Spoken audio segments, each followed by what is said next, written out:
And the Lord put forth his hand, and he touched me. And he told me, "Behold, I have put my words in thy mouth." Happy Sabbath, church. A happy day of rest. I am so much humbled and excited to stand before you. I give glory and honor to God. Ruhanga ni mulungi. Ruhanga ni mulungi.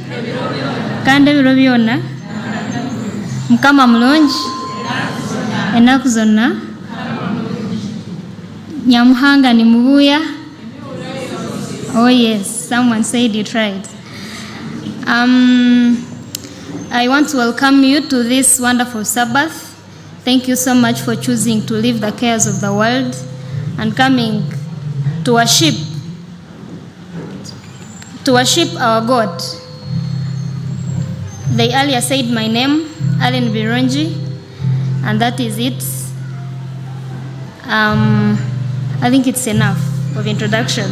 I am a nurse by profession, and I thank God that today we are here together. This morning we are going to talk about a wonderful discussion or topic, and we are going to look at the God who sees. Amen. The God who sees. The God who sees. I want to begin with a question, and as we dive into the sermon, I'm going to ask of only one favor of each one of us that is seated here, and that is I'll ask you to think. I'll be posing a few questions here and there. I will not need answers, but I'll request you that in your mind, you think and get that answer that you would put to that question so that we can move together. Just before we move on, let us pray once again. Our eternal Father in heaven, we want to thank you so much, and we are here humbled before your throne of grace. We are ready to listen from you. May your Holy Spirit take control. May we listen from you. May these people, your children that are seated here, listen only to your voice. May you bring healing to a soul that is burdened. And by the time we leave this place, may all of them give testimony that we have heard from you. And may they find peace that comes from you, the joy that comes from you, the blessings of the Sabbath. May they be upon each one of us. In Jesus' name we pray. Amen. Have you ever wondered or asked yourself where God was or what he was actually doing in heaven when his son Jesus Christ was dying on the cross? Did it matter to him while he was in heaven, while he watched his only son die in broad daylight, as people scorn, as people do the beating, as people spit on him? He was actually in heaven, and he was watching, he was seeing whatever was happening. But later on, he came through to save him. Did he save him anyway? Yes, he did. But he saved him through resurrection. He allowed him go through death and then resurrected him. I don't know if you have ever wondered or if you have ever gone through a problem and you actually wonder, but is really God in heaven? Why can't he come through for me? The same God who watched his son die on the cross is the same God who can be in heaven and still watch while you go through the distress. It doesn't mean he doesn't care. It matters to him. And his silence doesn't mean he has ignored you, but yes, he's in heaven and he lets it be. There is a song we started with that was saying, "Does Jesus care?" I do not know if we gave it attention, but since it is part of my sermon, I want to ask the choristers to take us through the first and the last stanzas without the chorus. Sing the stanzas, sing a word while you think about it, and when the last stanza is done, we shall add on, we shall continue. Thank you.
not actually thinking about what we were singing, because at least the first stanza, we were not supposed to sing the chorus. But anyway, you see, when we are singing, somehow we take things for granted because we are used to after the stanza and then the chorus. But I intended us to ponder about the words that we were actually singing.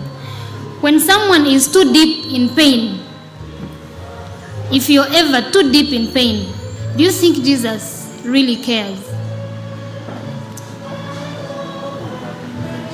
When the life burdens press so hard, life has its own sorrows and hard part of it.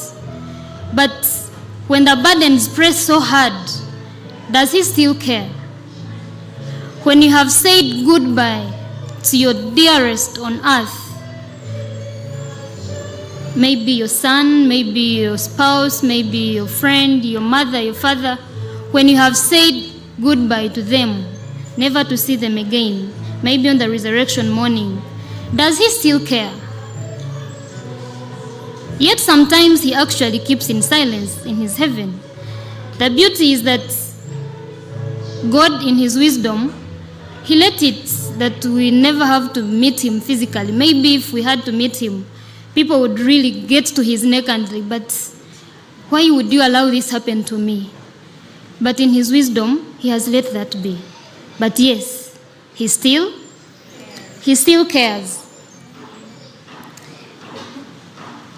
According to the World Health Organization, the research they made, it shows that 5.9% of women normally go through a lot of suffering, despair, compared to the 3.2% of men. It is almost twice the number of women. Where you have 6 women, you have 3 men going through suffering, despair, and that kind of torment, life getting hard and really getting tough for them. And somehow, not somehow, it definitely affects the mental health of a person and how life moves. It crumbles them down and the direction of life gets to a different direction. But I ask myself, maybe there is, in God's nature, the way he created us, there is actually a way God created a man's mind a bit stable to contain or to absorb crisis better than a woman. I don't know. When I read my Bible, in Genesis, it tells me that God gave instruction to Adam and Eve. The angels would come and they would give warning to this holy pair. But I don't want to think it was a mistake for the devil to come through, to wait until they are separate. Patriarchs and prophets tells me that the warning God gave them, he had told them never to be alone. For as long as they stayed together, there were less chances of the devil to have them fall. And I also think from the mind of the devil, he had to wait until these two are separate so that he finds a way through a woman's mind. And then somehow, even Adam went through the same journey. When we come to Abraham is in his family and is happy with Sarah.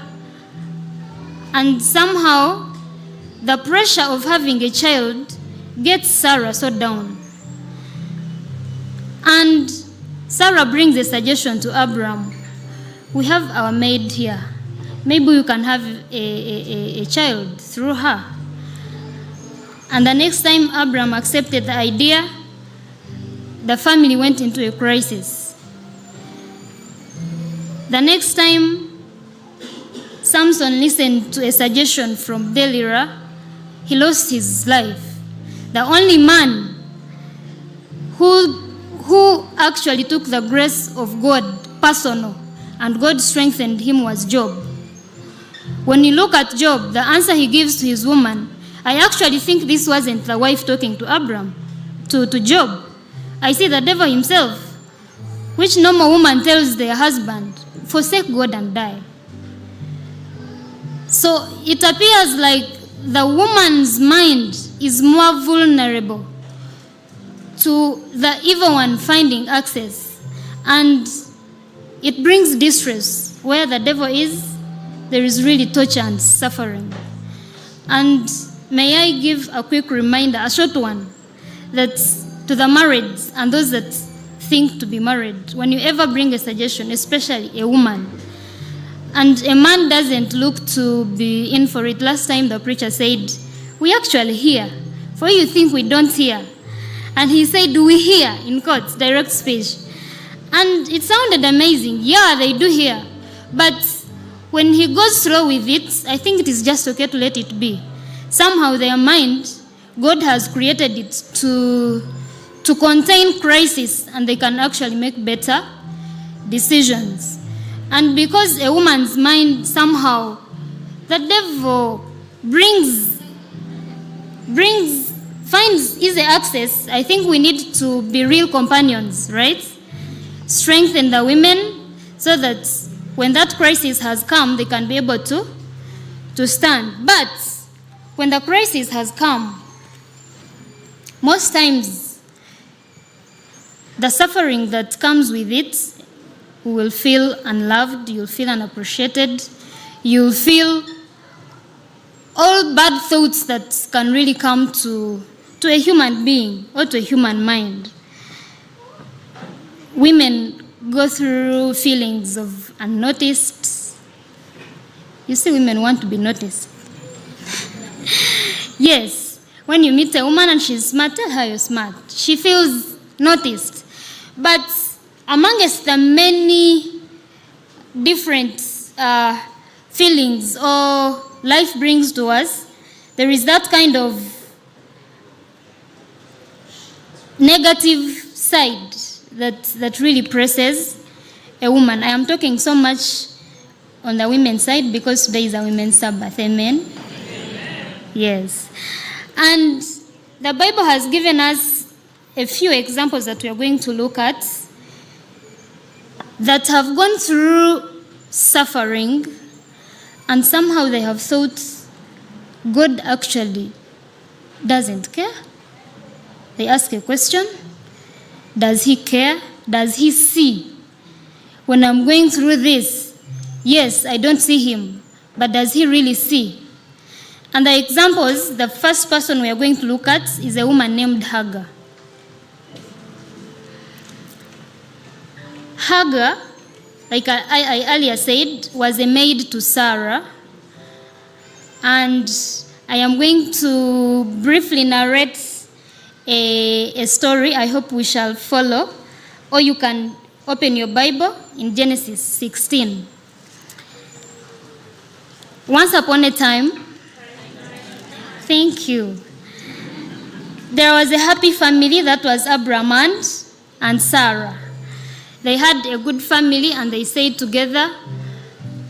And like I earlier said, the crisis of being childless was so much on the mind of Sarah. And then she brought an idea to the husband and brought this lady to the husband and said, here she is. She can actually bear us a child. It did not take long. Abraham accepted, and then they had a child. My Bible tells me that it is actually Sarah who took Hagar by herself to Abraham. And after they have the child, the consequences that come with it, Sarah is actually like, this is your fault. He gives it back to Abraham because somehow she's not ready for the chaos and the drama that is taking around. And she's ready to take it to the husband. The lady who gets pregnant, somehow she sees herself better than her mistress. And now you see the devil doesn't leave us alone. He meets everyone at their different points. But now when she sees her mistress better, things did not go right for her. It did not take long. Abraham could no longer contain the drama in the house. And then he tells Sarah, you can do what you want with your maid. And my Bible tells me it must be verse 6. Verse 6. But Abraham said unto Sarah, behold, thy maid is in thy hand, to do her as it pleases thee. And when Sarah dealt hardly with her, she fled from her face. The other versions say she mistreated her. The treatment was so rough that Hagar had to flee for her life. And now I want us to look at Hagar as a slave, someone who has no home. But she's in this home, and the mistress is dealing hardly with her. And remember, she's pregnant. If there is any moment of turmoil that a woman ever has to go through, is when she's pregnant. And that is when she's most vulnerable. She needs emotional support. She needs all kinds of support, physical, emotional, financial, and everything. But let's go back to our homes. Imagine you have this maid at your home, and you actually decide to deal hardly with her like Sarah did. Emotional torture. Maybe she needs, when a lady is pregnant, somehow they're so much vulnerable with infections. Maybe their health is delicate. And then she needs financial assistance, but there is nothing like that. The burden of household chores. She's a pregnant lady, but the mistress doesn't want to know. If you're maid at home, you're supposed to do for what I pay you. You do what I expect you to do. The burden of all household chores. Maybe she could have felt overwhelmed, lack of physical support. She could have felt unwanted in such a home, or maybe she was isolated, increased stress and anxiety to this young woman in this home. She could have gone through physical abuse or restricted freedom. When a woman is pregnant, she's just as delicate as she is. If she wants to sit, let her sit. If she wants to walk, let her take her pace.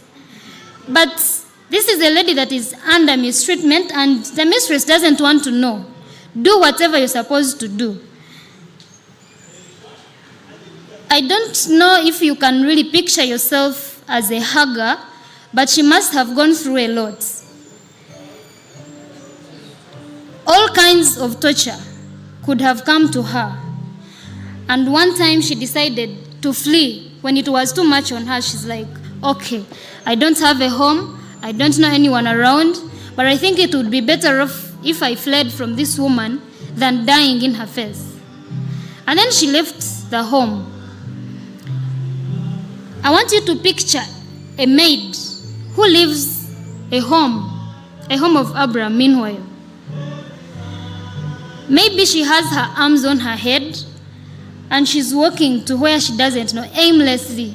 And then she finds herself in a desert. A desert that has a lot of challenges. Maybe she could have met a snake or dangerous animals or anything. Maybe she's crying. Maybe as we see her, the situation is just too hard and too rough for her. And maybe she thinks, maybe I can take a shade here. And meanwhile, in the desert, there is little or no vegetation.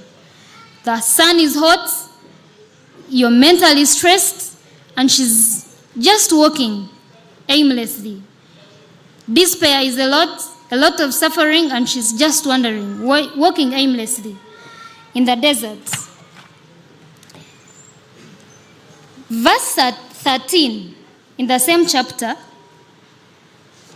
verse 13 says, And she called the name of the Lord that spake to her. Thou God seest me, for she said, have I also? Maybe we read verse 9 before. And the angel of the Lord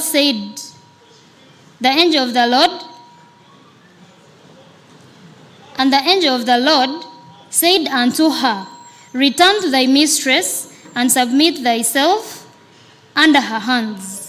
And the angel of the Lord said unto her, I will multiply thy seed exceedingly, that it shall not be numbered for multitude. And the angel of the Lord said to her, behold, thou art with a child, and shalt bear a son, and shall call his name Ishmael, because the Lord has heard thy affliction, and he will be a wild man. Verse 13, and she called the name of the Lord that spake unto her, thou God seest me.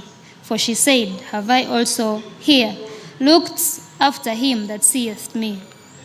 While she was wandering in the wilderness, the angel of the Lord met her and told her, go back to your mistress and submit thyself to her. Where I am running from is where you're telling me to go back. But the angel of the Lord did not leave her like that. He gave her words of comfort. You're going to bear a child, and I'm going to multiply his offspring, and he's going to be great.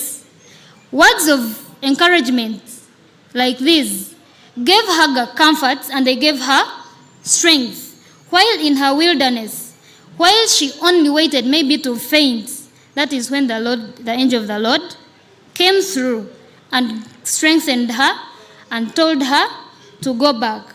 When she goes back, she bears a child, and the child grows, and the child is playing around in the compound with by this time, Isaac is also born. But they are playing around. I don't want to go to the details of the story. But we look at the little ones playing in the ground like that, and Sarah looks at them and is like, these ones, Abraham, if you love me, this child has to leave this place. She's not going to be a heir of my things, the things that I've worked for in the talk of today. She cannot be a heir. And Abraham is distressed, but God tells him, listen to what Sarah tells you, or what he says. And I imagine one morning, Abraham wakes up, prepares Hagar, gives her his son, adds a bottle of water and bread, and tells Hagar painfully, just leave. Walk away out of my home. Picture what Hagar actually has in her mind. The husband, the owner of the son, is asking her to leave and go where? A maid that has no home, that has no their own people. Maybe if some of us are in Kampala and life refuses, you can be like, let me go back to my father's house, and I'll have some time of peace, console myself, restart myself, and start a life again. But this is a woman who is homeless, and the husband asks her with her own child, leave my home. And Hagar has no option apart from leaving. Hagar leaves the home and goes back to the same desert. This time she's more desperate. She has a baby, a young child. Children need constant feeding. You'll be tired. You have a child on your back. The sun is hot in the same desert, until she reached a time and is like, I think I can move no more. Let me just rest here and put my child here. And then she rests somewhere and puts her baby somewhere. And then my Bible tells me that she said, let me get to a distance so that I should not see my child die. Because she actually expected the child would breathe his last. And she said, let me not see my child die. And she decided to move to a distance and waits to see the baby die. And while she's there, the baby cries. I'm actually narrating Genesis 16, you can follow. The baby cries. God, who sent his angel the first time and later disappeared, he has been silent all through, but watching. Silent, but watching. He could have come through at a different time, but he let all this process be, and then he waits when the woman only waits for her child to die, and then the same angel comes again. Maybe before the angel comes, Hagar is actually wondering, but is this angel who met me last time? Could he really come through one more time? Could he, the God who saw me then, is he still the one? Can he come through for me? And yes, the same angel came through again, and he opened her eyes, and she saw water. Hagar just went, filled her bottle. She came and fed the child. Beyond that, the rest is history. The offspring of Ishmael is as great as we can see them now. When God comes through, it may take long. He may not come at the time you expect him to come, but when he comes through, his promises make sense. He brings them real to our lives, and we go through. So the God who sees while we think he is silent, at a certain time, he comes through for us. The next example we are looking at is a woman called Rizpah. Rizpah is named in the book of 2 Samuel, chapter 21, verses from 10 to 14. If there is something we really ever have to deal with, is a sting of death. I believe each one of us has tasted what death can do, and death can leave us in despair. When you ever lose your loved one, it is the darkest days we sang earlier. If you ever have to watch your loved one have their last breath on this earth, it is the most painful. But God actually sees when we are going through such. We will not ask, why doesn't he stop death? It is a result of sin. We have to deal with it until he comes back. But this woman, when I read about her, she challenges me. I don't know. Maybe we can go through together in the book of 2 Samuel 21, verses 10 to 14. We find a story here of a lady that is named Rizpah. And Rizpah, the daughter of Aiah, took sackcloth and spread it for her upon the rock, from the beginning of harvest until water dropped upon them out of heaven, and suffered neither the birds of the air. And it was told David that Rizpah, the daughter of Aiah, the concubine of Saul, had done. Now, this is a story that this lady was actually on the hilltop, and he had lost her two sons. The two sons, after their death, she decided to sit just next to them. When you have lost a loved one, somehow after some days, you learn to cope up with the situation, and somehow God puts you together and you go through it. But this lady, this woman, Rizpah, she sat watching the dead bodies of her two sons for almost 6 months.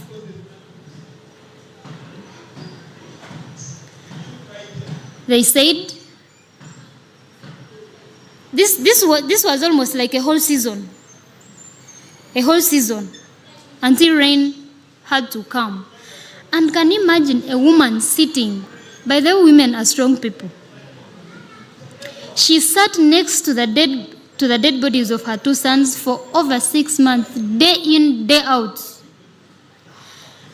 And maybe she could wonder, why can't the king come through and let's have my people buried the right way? But she sat there watching her sons for all that time. If it had to rain, if the sun had to hit them, she was there. Women go through a lot. But yes, they are strong people. Dear women, we are strong people. When you ever have to go through such a crisis, stay strong. Rizipah was strong enough. She was there to send away the vultures, to cover them, to protect them, even when she knows they are dead. One of the most painful things is a parent watching her child die. Normally, you would want better to see your children grow up, succeed in life, get developed, and maybe it would be better if your child actually took part in having you rest first before your child. But the 2 sons die first before her, and she's just there to look at them. No one cares. No one sees, even the king himself, even the people of the family. No one wants to see, but Rizipah has been over here for this long. Can't we do something? Have you ever gone through something and literally no one cares? Even your closest people. It doesn't concern them. But yes, you have to stand in it and wait on God. And this woman was there. She watched her 2 sons, the bodies dry, and later soften and then decompose while she's there, looking.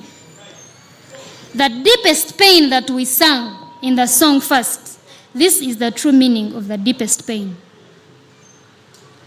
But yes, even in such a deep pain that she had to go through, where no one was seeing, God saw it. He visited David the king, and when he heard about it, the Spirit of God moved the heart of David to do something for this woman. And they went up, got these bodies, buried them very well in the right place where they were supposed to be buried. If it wasn't for God, for how long would she be there?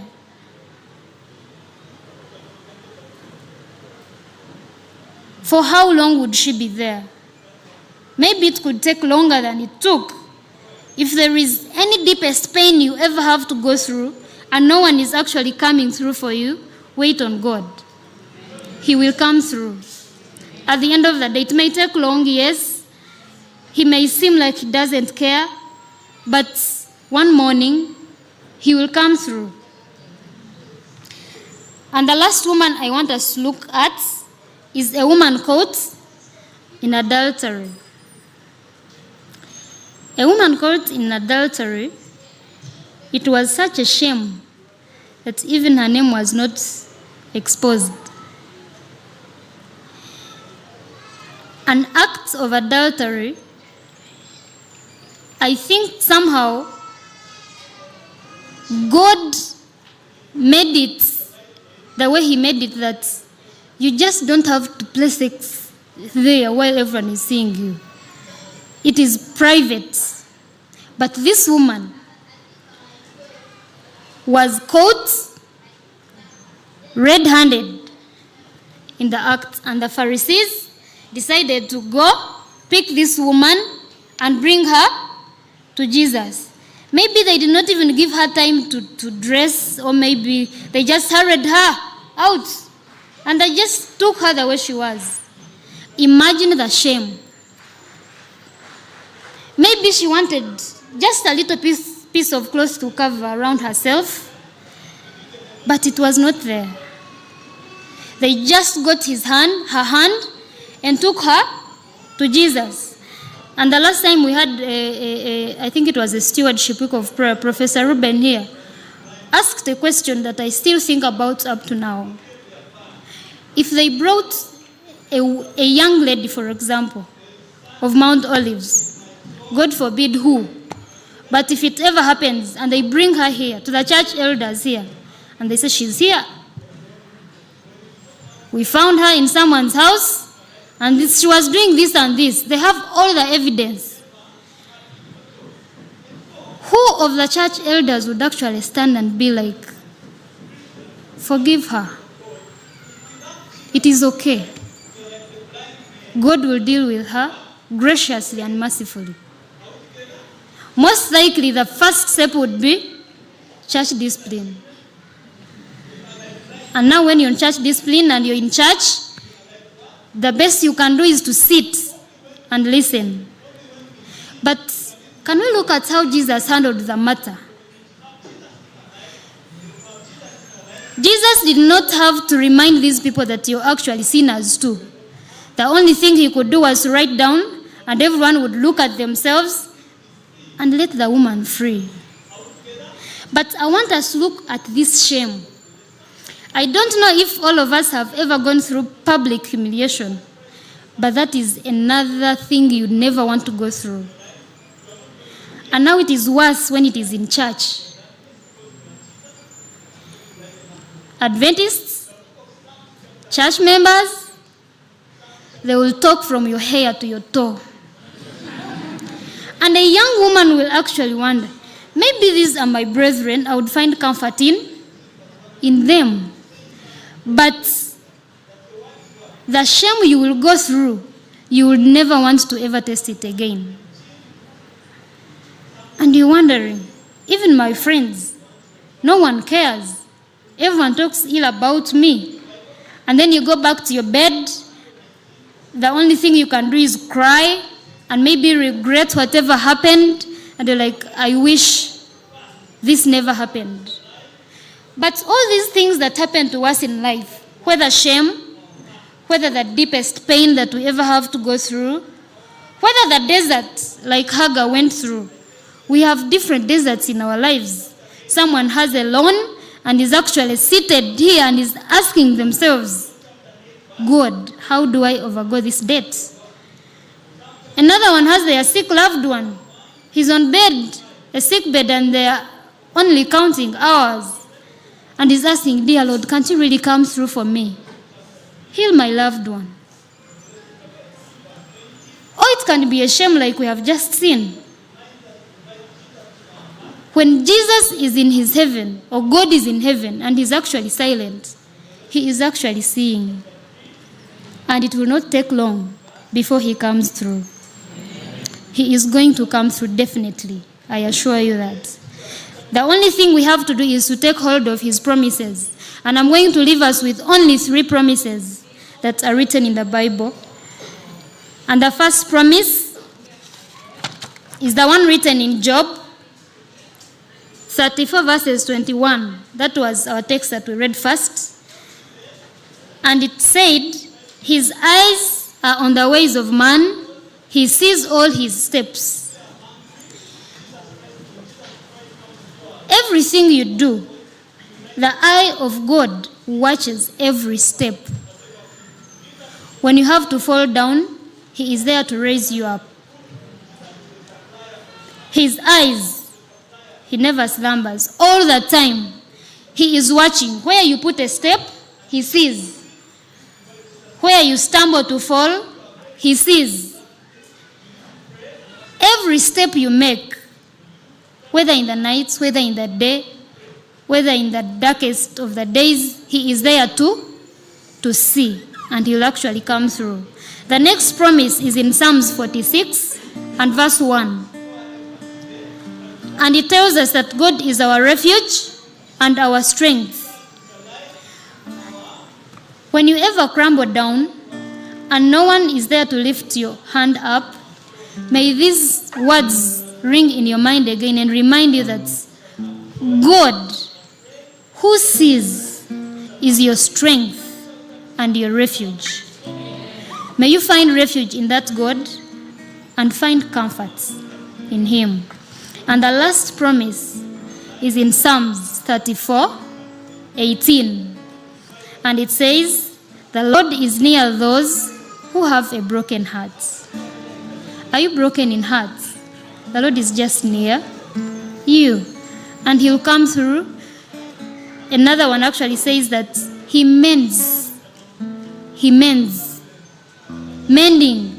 Whether the heart you feel it has been broken into pieces, he will join them together, give you strength to still feel a complete person, and you still find confidence in him.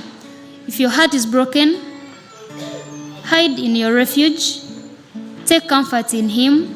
He will definitely come through for you, and the days will be brighter. May God bless you.